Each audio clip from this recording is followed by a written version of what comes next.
Good, good morning, everyone, and good afternoon and good evening to those in Europe and particularly those in Central Asia, where it's 10 p.m. In Bishkek. I'd like to welcome you to this live virtual event. It's part of our longstanding series on Central Asia, and it's held today in partnership with Radio Free Europe, Radio Liberty. My name is Paul Stronsky. I'm a senior fellow in the Russia and Eurasia program at the Carnegie Endowment for International Peace here in Washington. And we're going to be discussing Kyrgyzstan today. Kyrgyzstan just had elections. They were the fourth elections in the country in a little over a year, as Kyrgyzstan struggles to sort of regain its balance and move on its democratic path. It's a time of tremendous economic and social distress in the country, and also a time of global change. It's the aftermath of the U.S. Withdrawal from nearby Afghanistan, and we're seeing sort of the height of tensions across Eurasia, most vividly seen, today in Russia and Ukraine and the tensions there. But we've had tensions in the Caucasus and in the borders of Central Asia as well. A lot of this driven by populism. So amidst all this tension, amidst all these sort of global change, what we really wanted to do is we really wanted to focus back on Kyrgyzstan and Kyrgyz internal politics to make sure we're not forgetting about a very important place. So once again, we've brought together a group of great experts who we're going to discuss today. I'd like to welcome back first Bruce Pannier, who's a longtime journalist. He's a senior correspondent of Radio Free Europe, Radio Liberty, covering Central Asia. He writes the RFERL blog, Kishlok Ovozli, and appears regularly on the Majlis broadcast. We also have Dr. Ayjan Shartsanova, who's a postdoctoral fellow at the OSCE Academy in Bishkek. She's previously worked at the UN and UNDP country offices in the Middle East, taught courses on international politics and academic writing, and she's the author of the European Union's Democracy Promotion in Central Asia, which came out from Columbia University Press in 2018.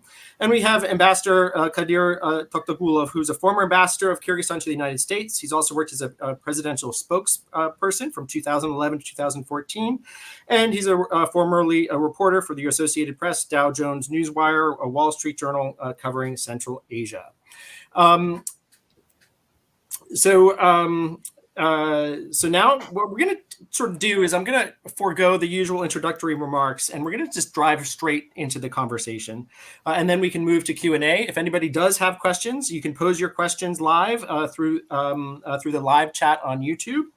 And I'm going to go to Bruce first. I'm going to sort of, if he could remind us sort of how Kyrgyzstan got into this situation of so many elections in 1 year, and then again, contested elections. These elections were contested. So, how did Kyrgyzstan find itself in this position, and how is Japarov? How has he shifted Kyrgyz politics since gaining power a year ago? Well, thank you, Paul, and thank you, Carnegie, for hosting this event and inviting me. The elections that we just saw on November 28th are actually repeat elections for the ones that were held on October 4th, 2020. And this really set the stage for everything that's happened. You could write pages and pages about all the things that have happened. But going into that election, it was already clear that they were going to have some problems. There was a lot of accusations about vote rigging, cheating, vote buying, misuse of a form number two, which allowed internal labor migrants to vote in the closest area they were, so they didn't have to go all the way back home. There was a lot of accusations that people were paid to register in certain districts, a form of gerrymandering for the vote. So everyone had the feeling, I did certainly, that something was going to go wrong when they got to parliamentary elections. And sure enough, parliamentary elections were held on October 4th. To nobody's surprise whatsoever, 3 of the 4 parties that got seats were pro-government, and 2 especially took the dot by more than 2/3, nearly 3/4, I think, of the seats in parliament in that vote. So when October 5th comes and the results are announced, there's protests in Bishkek from various groups, and during the course of these protests, there were people released from custody who had been in custody. One was former President Almazbek Atambayev. Another one is the current president, Sadyr Japarov, who was serving time on kidnapping charges. So all these people ended up going out. The protest, as it started when the daylight hours were on, was really a lot about pretty progressive. A lot of the people wanted lustration. They wanted to see the old politicians out. They wanted younger people in with new ideas.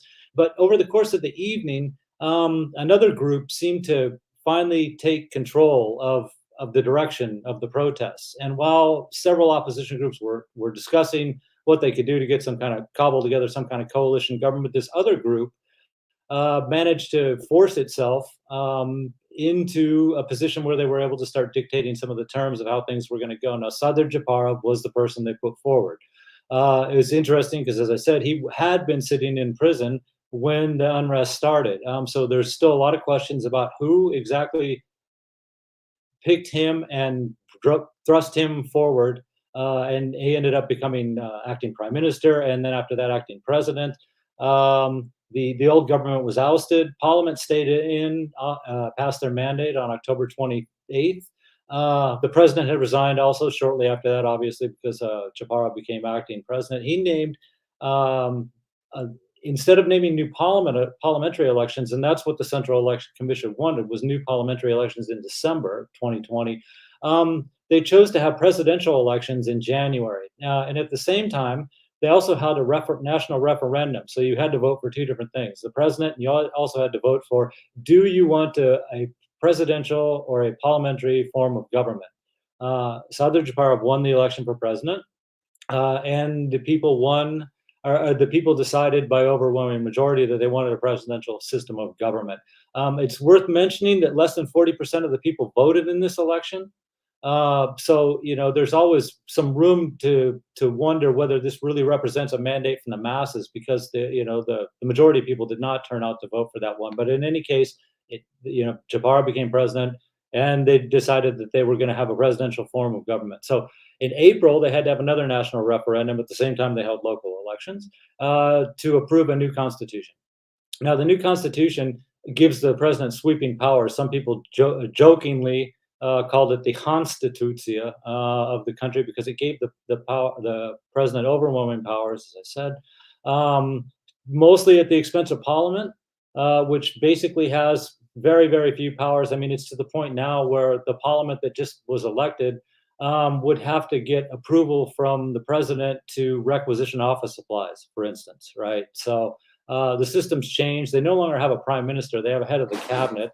But in any case, Japarov, as president, exercises near total authority over the decisions that are made in the country, including the appointment of judges. And he just did appoint his former lawyer to be a judge the other day. So the system was already changing. We still had the old parliament in power until finally we have the elections now on November 28th. And it put in a parliament that was smaller. The old parliament was 120 seats. This parliament is 90 seats. There was a mixed election to select this parliament. So you had 54 seats, which were chosen on the basis of party lists, which was also a kind of a confusing vote because if you saw the ballot, it had a column of 21 parties that were running and then 54 squares. So you had to know the party you were voting for, and you had to know the candidate you were voting for. And there's a reason for this, and I'll mention in a second. And then the other 36 were chosen in single mandate districts. Now, the one thing I would say about this election is that a lot of the cheating and problems they had in previous elections were gone from this one. One was that I mentioned form number 2, which allowed illegal migrants, my internal migrant laborers, in Kyrgyzstan to vote anywhere they were. That reform was dispensed with. That might account for some of the low percentages that we've been having in votes since last October. Another thing was because of the ballot I mentioned for the party lists, it also allowed people to select people further down the list. The story was in Kyrgyzstan that when you were competing on the basis of a party list, you had to pay a certain amount of money to the party. And depending on the amount of money you paid, you got higher and higher up on the list, so that if you were number 1 through 5, your chances of getting a seat were much better than if you were number 43 or something on the party list, right? Well, that was gone because of the new ballot, in theory. There was a lot of problems with the ballots because of that reason. Like I said, it was kind of confusing to people for the first time. 10% of the ballots, and only again, only 34% of the people voted in this November 28th election. It's gone progressively down as they've done it. It was about 58, 59% last October. And every election has gone down. It was 38%, I think, the presidential election, somewhere around 36 for the referendum in April. And now it's down to 34%. Then 10% of those votes were invalidated because of problems on the ballot. And I've heard anecdotally that a lot of the problems were people either voted for two candidates on the party list or had neglected to mark a party when they filled in the candidate. But if you're the opposition, this kind of looks suspicious. Now the vote went pretty well. It was, even the ODIHR says it was well organized. There was a spirit of competitiveness, despite the fact that Parliament has almost no powers at all anymore. But when the tabulations were being made right after the polls closed, the website of the Central Election Commission went down. It had been giving different figures with 70% of the vote counted. It looked like 10 parties were going to get into Parliament. When the website came back up with 90% of the vote counted, only 6 parties were going to make it. Several opposition groups have said there was cheating, and that's why it went down. The more likely explanation, and it really does seem to be nothing sinister, was that they were doubling the votes. Because if you look at what it was at 70% and then what it was at 90%, it looks like everyone had their votes doubled. At 70%, 150% of the electorate had voted, for instance, right? According to the machine. So, but if you were the opposition, then you saw this as being cheating on the part of the government. That and the ballots. And I think that's it. Sorry, I probably ran a little more over my 6 or 7 minutes there, but. That's fine. Thank you very much. Dr. Shortsanova, could you give us a little bit, for the opposition, they were, clearly a little disappointed. And could you give us a little bit of your thoughts about, there's been some pressure on some of the opposition as well. So could you talk a little bit also about the sort of the landscape and the mood, and what this also means for the next steps for opposition and civil society? Right, thank you. That's a really good question. The problem at the moment is the opposition is definitely a little bit upset. Is probably an understatement. It's the 6 elections in the past 13 months. Obviously, the opposition has been participating with fairly limited resources in most of these elections, either campaigning for or against the constitutional amendments, or running their candidates to local elections twice, or running to the parliament twice. So given that the resources are quite limited, it is a big blow on opposition. I believe they're quite exhausted, both financially, emotionally, and physically, to be fair. It is quite difficult to be opposition in Central Asia in general, in Kyrgyzstan in particular, because even though we have quite a few, we enjoy quite a few freedoms compared to some of our more restrictive neighbors, this freedom comes at a cost. And unfortunately, with the arrival of political violence, or the return of the political violence on the scene, in the aftermath of the parliamentary elections, the fear is back, I believe, because given that just a few days after the parliamentary elections, one of the leaders of the opposition party at Mehmet Bektakibayev has been attacked quite openly, daytime, 100 meters away from the White House, the government house. He was surrounded by a group of thugs who pushed him around, smashed his face, and basically took his phone. And so, and the most, to me, like, apart from the assault, political violence is obviously really bad news for the politics. It's also bad news that no other person is assaulted. That's also a violation of Kyrgyz traditions, and this is something that we have not seen as much before. But the third, the bigger picture bad news, is that the people who assaulted him were affiliated with the local council in Tokmok city, in Chuy region. It's basically the people in power, and they're also affiliated with the current President Japarov's administration. They ran some of his electoral offices last year during the presidential campaign. So there are clear links between those thugs and the current leadership. So in a way, this is worrying that the political violence is back. In addition, there are more news coming in that one of the winning candidates in one of the districts he's under pressure because the security services have launched a criminal case against him. It's Akbekun Tashtanbekov.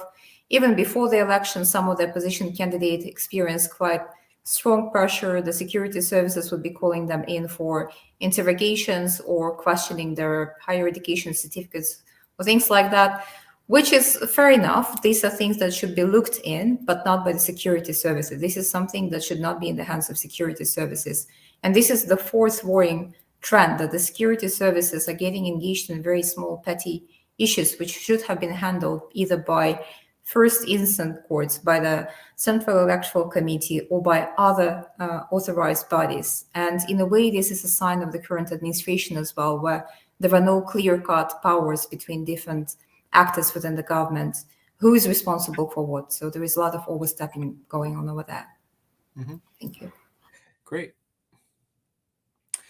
And Ambassador Toktogulov, could you give us a little bit about your sense of how this new parliament and how this new system is going to be functioning?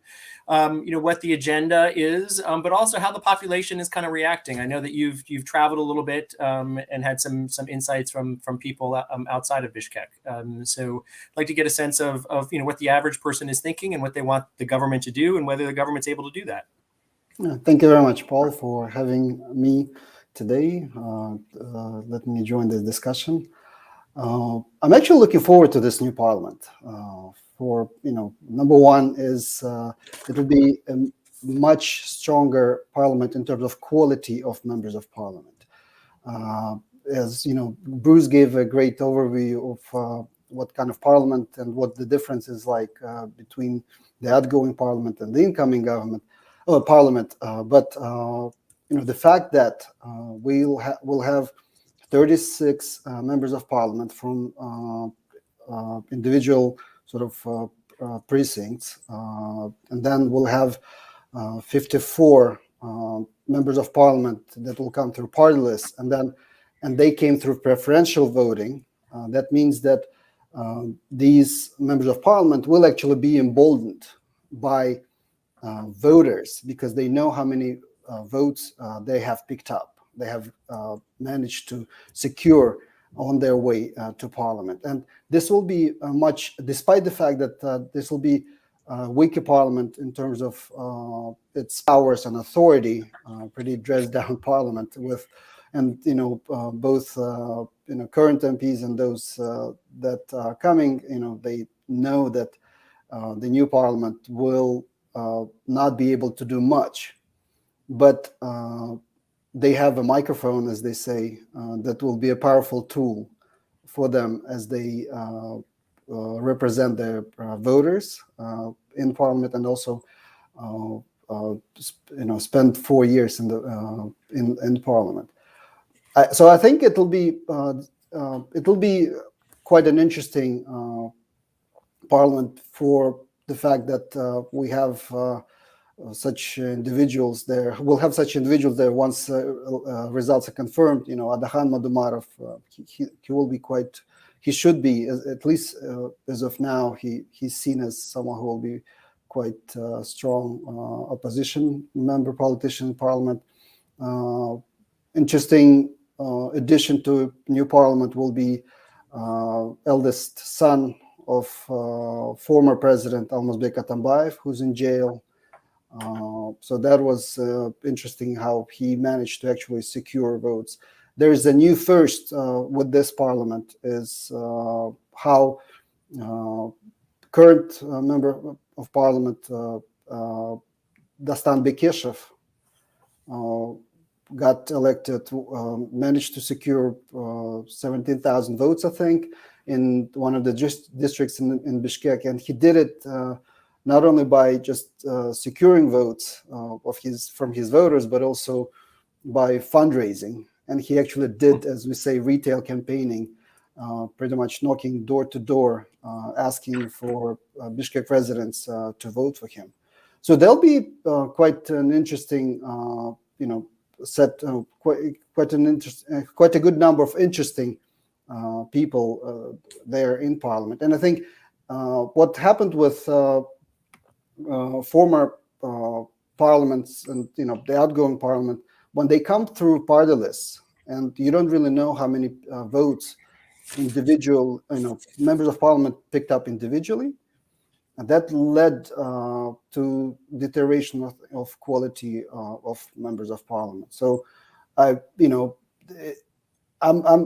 quite excited actually, and looking forward to see what kind of parliament we'll get now, how they will legislate, and how they will actually vote, and how they will work with President Japarov and his administration.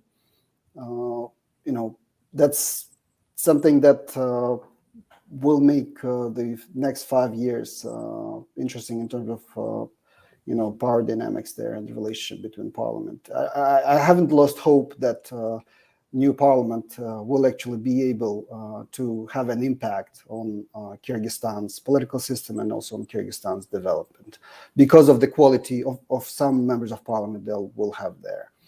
And I just traveled recently. I just came back, visited my mom's relatives in the Istanbul region, and surprisingly, despite the fact that it's actually a home region, this is where President Sadyr Japarov comes from Istanbul.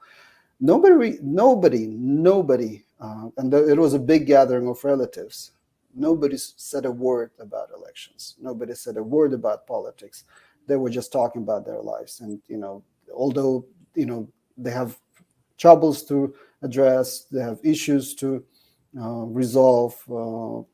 Their life is not sort of luxurious, and one of my uncles is a shepherd. One of my cousins work at he has to travel to Talas to work, but they talk about their own lives. There's a really, and I was surprised. So I thought, I didn't initiate any conversation on politics, on elections, on purpose to see, whether they will want to talk about it, discuss. No, nothing at all. So to me, that was interesting to observe. So I thought that perhaps they've had enough of elections over the past 12 months, but also, politics are not affecting their lives that much in the regions, in provinces. It's in the capital that we talk about it a lot and discuss it. And it was an interesting observation to me. So, the bottom line is that, this new incoming parliament will not be as silent or as weak as we think it may be or should be according to the constitution. Okay. Dr. Shartsenova, I was just wondering, do you have that same perspective? Ambassador Toktukul mentioned that, the people that his relatives were all talking about the problems and the difficulties that they were having.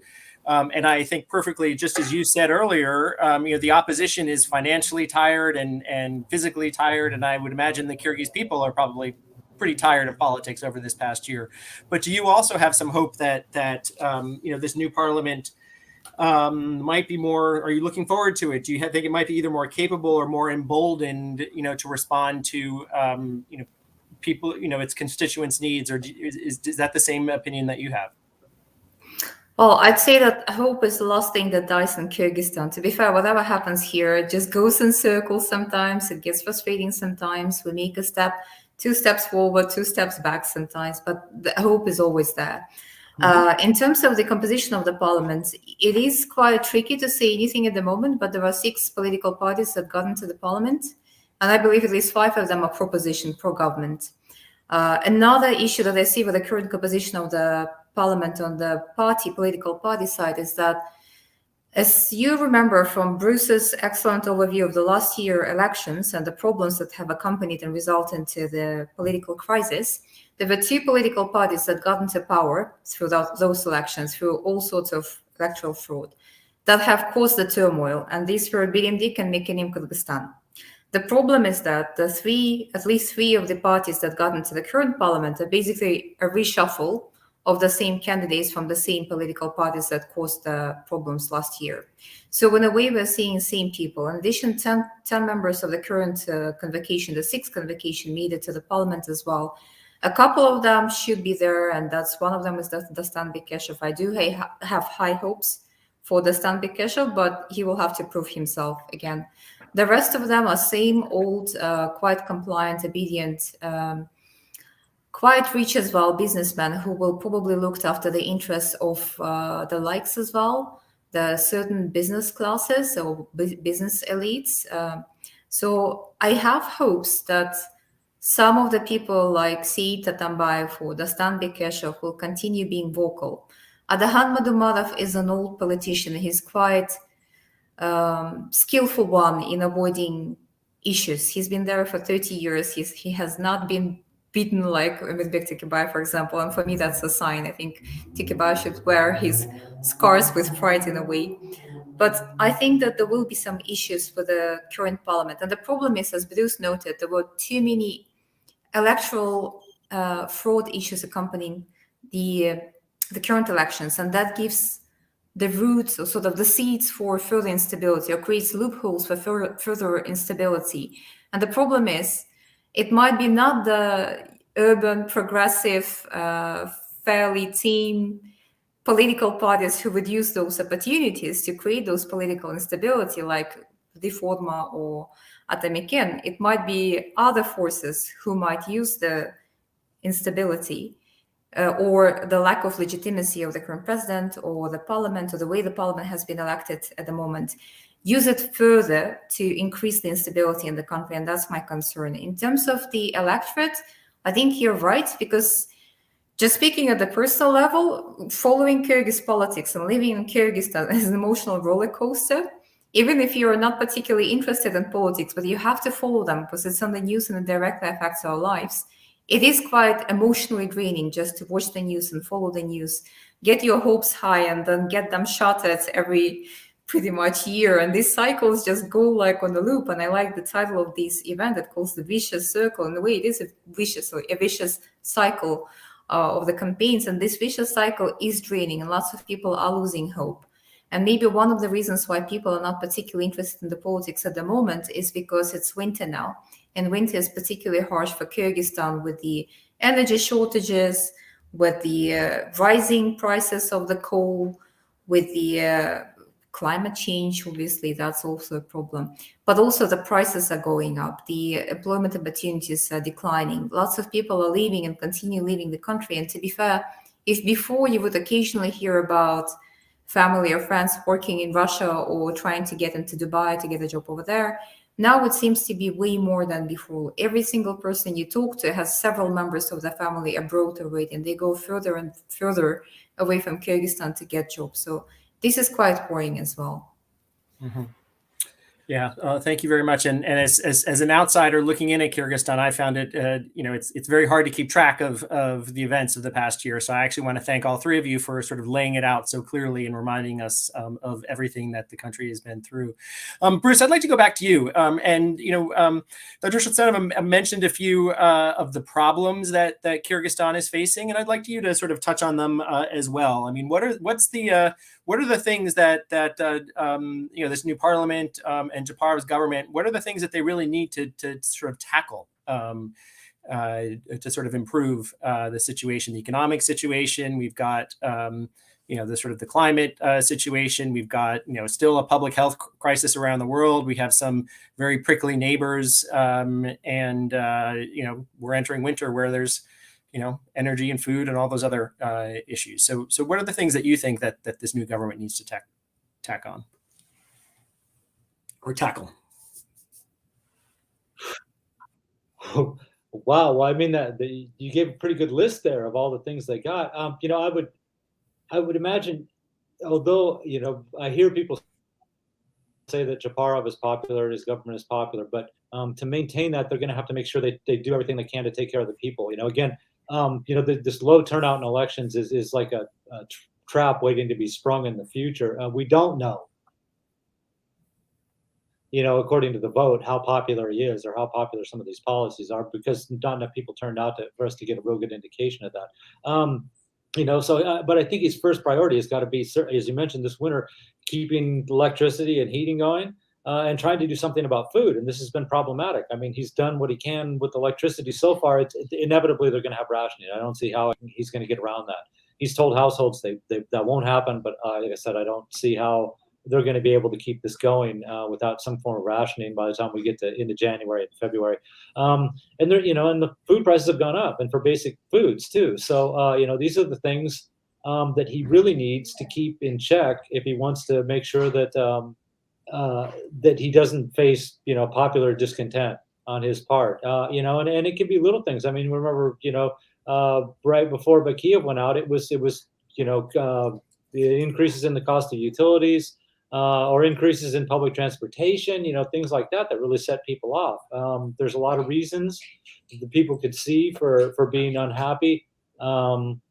But he's got to go with those basic needs. The bigger political questions are going to be much more difficult. What do you do about the debt? How do you guarantee better, more reliable energy supplies? I don't know. When you're dependent on hydropower and you're in a drought year, that's a tough one. The neighbors are doing what they can. The problem with Kyrgyzstan, as you mentioned, this is another one that's, we don't know which way that's going to go. Recent events would suggest, if anything, the situation's getting worse again. Not so bad that there's open conflict, but there's a lot of problems down there.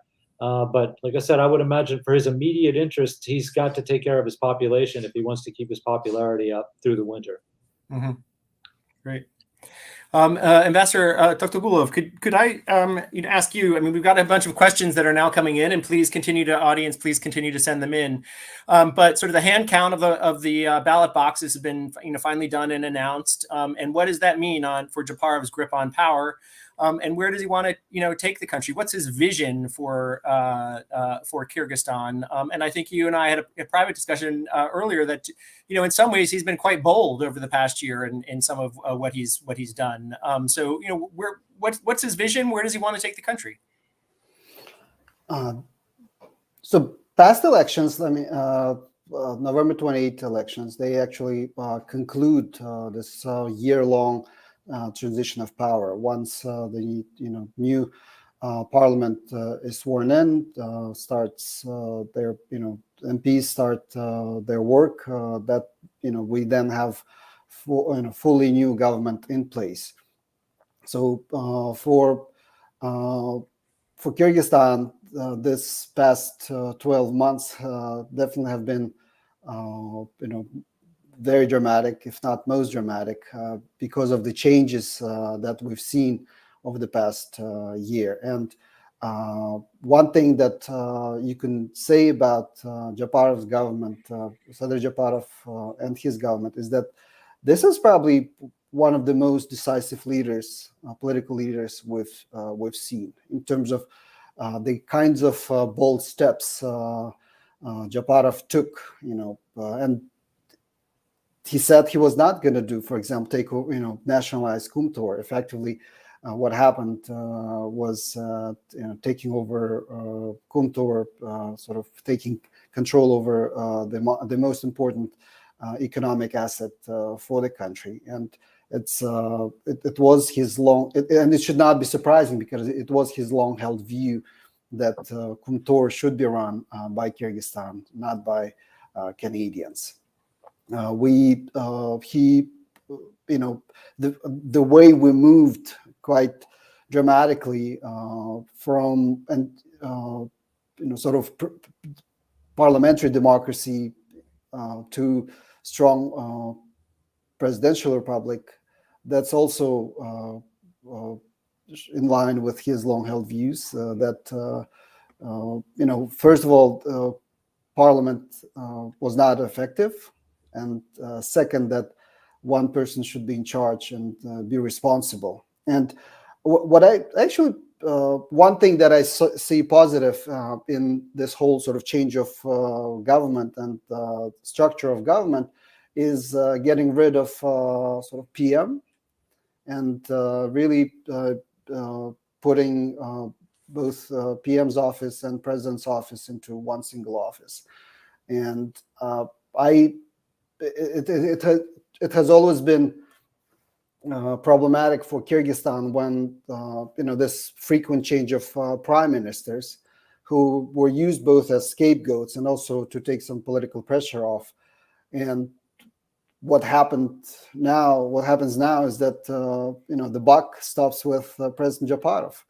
So there's no pretending that Prime Minister also has to take responsibility and do something. One person that's fully in charge is President Japarov, and he wanted things to be this way, and he believes that this is the most effective way to govern. So, I actually I would like to give benefit of the doubt and expect this government to be more, at least his cabinet, to be more efficient in decision making. We've seen the boldness already, and it remains to be seen. Sort of, I'm not sure where this whole Kumtor saga will lead, and how, what kind of deal, whether if there is one, we'll get with Simterra. But generally, I hope that this decisiveness and boldness will also be present in the government's efforts or future steps to reform judiciary and law enforcement. This, because that's really to me the most important issue going forward, is to make sure that we have the kind of law enforcement and judiciary which actually delivers for the people and makes sure that the rule of law is upheld. And no other president has really taken up this issue as seriously as should be. So, we've seen the conclusion of the political transition. Now it's time to govern. Okay. Dr. Shtanova and Bruce, your thoughts on that? Do you see him as a sort of a bold leader, willing to sort of push some of these reforms? And then, will he have opportunity to do that? I mean, Bruce laid out all the crises that the country is facing. And then we've got some questions that have come in, and maybe we can take some of those as you go along, because I think a few of them are tied to what the ambassador was just saying. Is, do either of you see Parliament becoming a source of opposition to Japarov down the line, as his popularity gets eroded, assuming that it will, like most Kyrgyz leaders? And then, is there anything to read into how the parties have mixed levels of connection to the president versus the GLNB head Tashev, and how strong is the coalition, and what is it dependent on? And then, what does that mean for the agenda moving forward for the country? Whoever wants to take that first. Dr. Shtanova. Yeah, shall I go forward? Sure. So in terms of what to read into how parties have mixed levels of connection, this is, to be fair to me, that looks like solidifying the power of Tashev and Japarov through the parliament as well, because one of them runs the country, another one runs the security services, and now they have the affiliated persons running within the parliament. And given that they will be the majority now, the parliament will probably not be particularly difficult, so to say, for the current government. How strong is that coalition? Again, this is a very good question, because the alliances are made and remade regularly within Kyrgyzstan. And to be fair, even for the local observers, it's quite difficult to keep the track of politicians jumping from political party to political party, from one alliance to another alliance. So I think the alliances at the moment are quite fickle. While Japarov and Tashev are in power, they have the backing of the parliament. That is the seventh convocation as it is elected as of now. If they lose popularity, that's a different question, and I hope that Japarov learns from the very sad experience of his predecessors, how the supposedly loyal allies within the parliament turned their backs really badly against Atambayev, against Jeenbekov, and so on and so forth, you name them. The moment they lose popularity, they lose the support of the parliament or support of these politicians as well.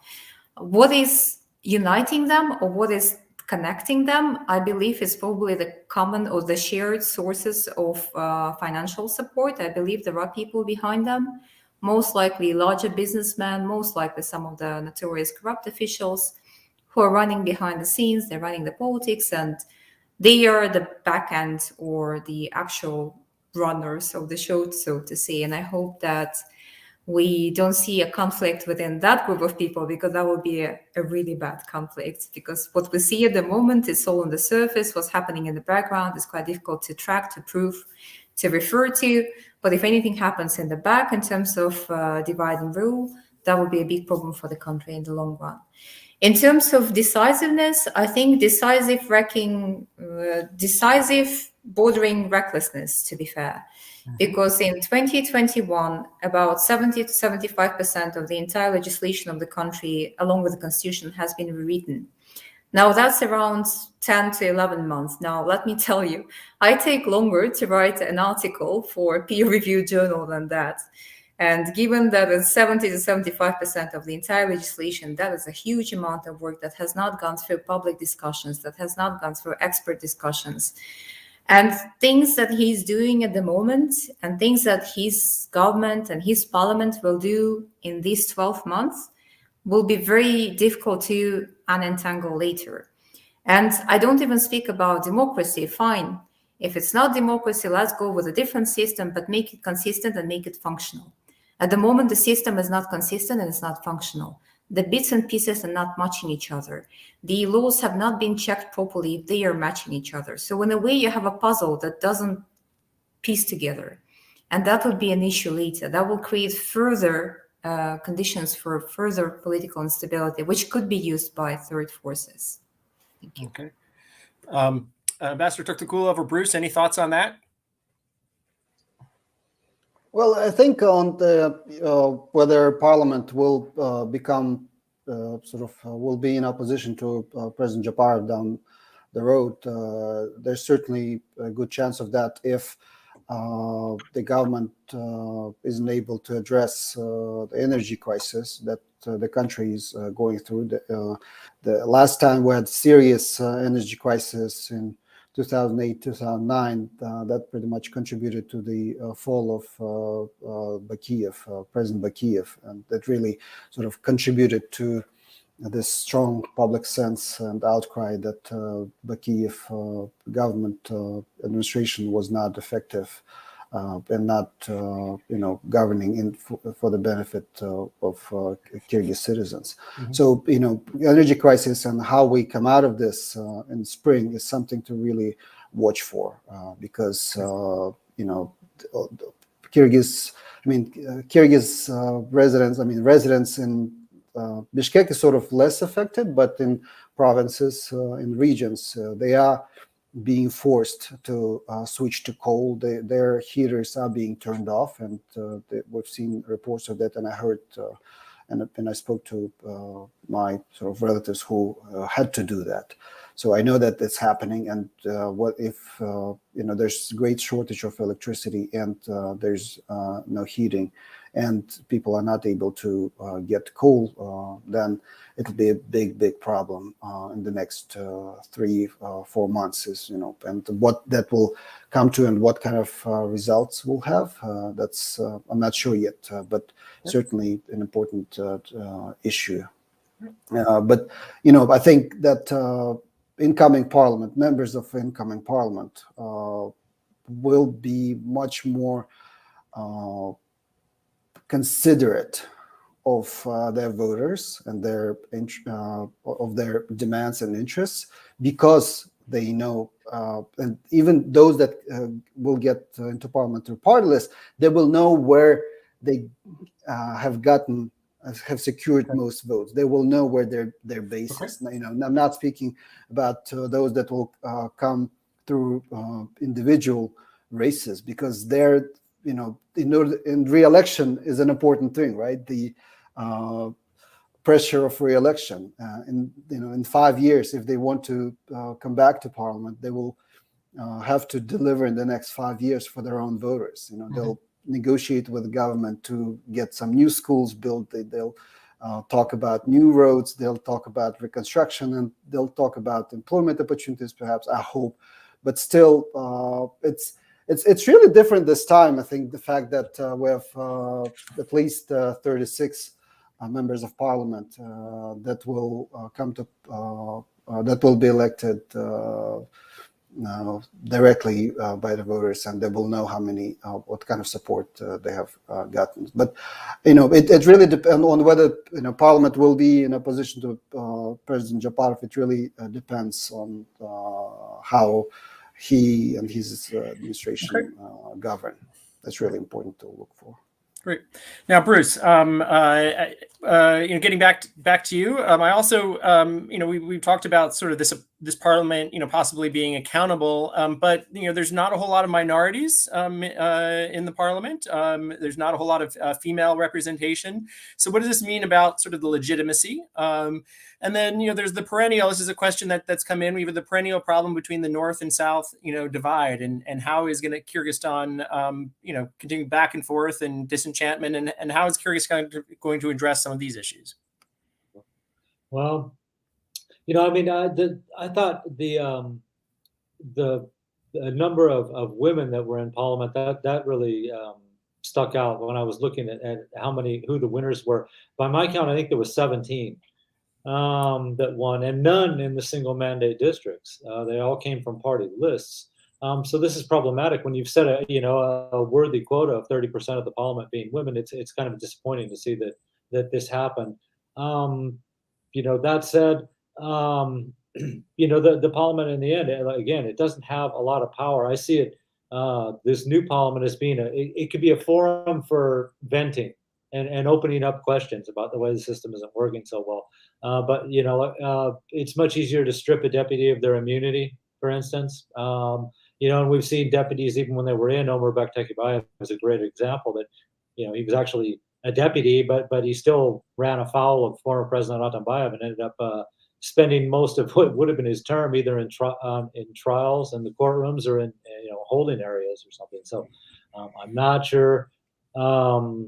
As far as the parliament having the makeup that represents different ethnic groups in the country, probably not so much. That hasn't held, that's been a problem in previous parliaments. So I wouldn't say it's just in this one that, in particular, where it's egregious. What was your second part of that question? I'm sorry, I was thinking about that. I've forgotten. It was about. Maybe we'll move on to some of the sort of the global issues. We've got a couple of questions about sort of the role of Russia here, and what sort of is Russia playing any sort of behind the scenes? What is Russia's take on what's going on, and how do you sort of see this impacting the relationship with Russia? Oh, excellent. That one, I was trying to figure out how to segue into just this kind of topic. That's why I kind of lost track of what happened after the makeup of parliament. This is a really interesting situation because given the challenges that Kyrgyzstan is going to face in the immediate future, healthcare problems, economic problems, with the drought, all that kind of stuff. You can see where Ambassador Taktagulov earlier said the buck stops with Japarov. Well, that might not be a good thing because there's a lot of things outside his control at the moment. Like I said, the things I just named, drought, he can't do anything about that. The healthcare situation with the pandemic, he can't do anything about that. He can try to shore it up as much as possible at home, but he's not responsible for how these things pan out. So what he really needs is the support of outside allies, neighbors in particular. And we see that with energy supplies, right? He's cut deals with Kazakhstan, Uzbekistan, and Turkmenistan to get extra electricity or coal, in the case of Kazakhstan, shipped in. It's unfortunate that Tajik conflict happened, for many reasons, but one is certainly that Tajikistan used to also export electricity to Kyrgyzstan, but that seems to be off the table at the moment. And he's going to need help from Russia. Now, Russia's been real confusing to read on how it sees Japarov, but the one thing I would say about Russia, and this is equally true of China and probably of the neighbors in Central Asia, is no matter how they view Japarov as president of Kyrgyzstan, I think they don't want another revolution. What they want is for a government that holds up for a while so that they can do business. It's a bad precedent when you keep throwing out heads of state, in these revolutions and stuff. I mean, Putin has said as much, when Atambayev was there, and Medvedev said it too. Enough is enough, and I think that's probably their biggest concern. Whether they like Japarov personally or not, or whether they like his administration or not, I think it's in the interest of all of them to see that he survives so they don't have another upheaval in Kyrgyzstan. And it's a big question about how far they're willing to go to keep someone who they might not really be their first pick, but to keep that person in power and keep the country stable. Great, Dr. Stenova, your thoughts on that as well, and do you agree? I think I do. To be fair, like even domestically, it doesn't matter whether we agree or disagree with Japarov's policies or personality or background. I think we are all interested in some sort of political stability. We all wish him well in terms of governing the country. But the problem is we doubt the capacity of his administration and the cabinet to govern well without causing any further political instability. And the parliamentary elections show that he's seeding more reasons for political instability in the future, and that's quite concerning. Mm-hmm. In terms of external influences, I believe that we are so dependent on Russia that Russia doesn't even have to tell us anything. So in a way, a lot of Kyrgyz politics are shaped or informed by the Russian politics as well. And you might have heard about some of the draft bills that have been largely copy-pasted from the Russian Federation. Whenever we have electoral campaigns, they usually are Russian professionals, political technologists or PR specialists coming from Russia. They're usually hired, so they're definitely not sent by Kremlin. But politics in Kyrgyzstan and Kyrgyz politicians in general depend on the Russian politics, and they keep an eye on the Russian politics as well. So in this way, it is quite dependent on Russia. I also agree with Bruce that Putin might not be a big fan of Japarov, and I think the first few months after the October Revolution last year, it was quite evident in the body language and the way how he would highlight he wouldn't address him by his name basically, but he would only recite like the full titles: acting prime minister, acting president of the Kyrgyz Republic, instead of saying Sadyr or Mr. Japarov or whatever. So in a way, I think it was showing him his place, that he doesn't fit into the regular image or the persona of a post-Soviet leader. Well, not post-Soviet anymore. I don't believe in post-Soviet term anymore, but a leader of a CIS. He definitely does not fit into the profile. He was fairly good friends, allegedly, with Atambayev. He was not particularly happy with Jeenbekov, but he still carried on for the same reason, that there is a need to have a president in the country and there is a need for political stability. He will carry on working with Japarov as well. But again, it depends on Japarov, whether Japarov manages to build a consistent, functional domestic and foreign policy, and he manages to retain the partners that we have, both Western and non-Western, Russian, Chinese, and so on and so forth. So a lot depends on his capacity to manage quite difficult, to be fair, political situation regionally, internationally, and domestically. So, so we're all hoping that things will get better. Mm-hmm. But I think you highlighted some of the issues. I mean, earlier you talked about the consolidation of power, some of the quick changes in legislation that might not always be a vision for long-term stability, and that could certainly open up opportunities for others to sort of muddle around. Ambassador Kulov, you're a former ambassador. I'd like to get your sense of the impact of this. You're a former ambassador to the United States, so I'd like to get your sense of the impact of this election on the West, the U.S. and Europe, but also on China and other large states that traditionally have been engaged with Kyrgyzstan. And any advice you have, policy advice you might have for the Biden administration as we move forward. Well, we've seen over the past few months that the Japarov government is interested in having sort of diverse relations in its foreign policy, meaning that Kyrgyzstan has not been solely focused on its important relations with Russia. China has not been one of a few important partners that we've been interacting, or Kyrgyzstan has been interacting over the past few months. I mean, we saw quite successful and interesting visit by President Japarov to Glasgow for the climate summit.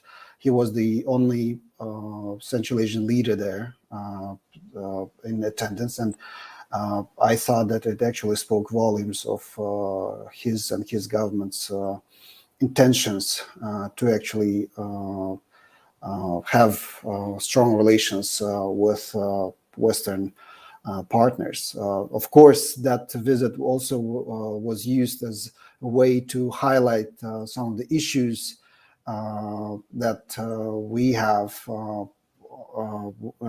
with, for example, glaciers, but also glacier is one of those reasons the government has been using when justifying or explaining why the government has taken over Kumtor mine. So I'm at this point, from my observations, sort of from what I've seen, I'm quite optimistic that Kyrgyzstan will try and will manage to have strong relations with all key important partners, and not, of course, that should not come at the expense of our relations with Russia, with our neighbors in Central Asia, with China, but certainly the government should be doing more to strengthen its relations with both EU and the United States. For the Biden administration, my recommendation would be to not be solely focused on individuals. I know that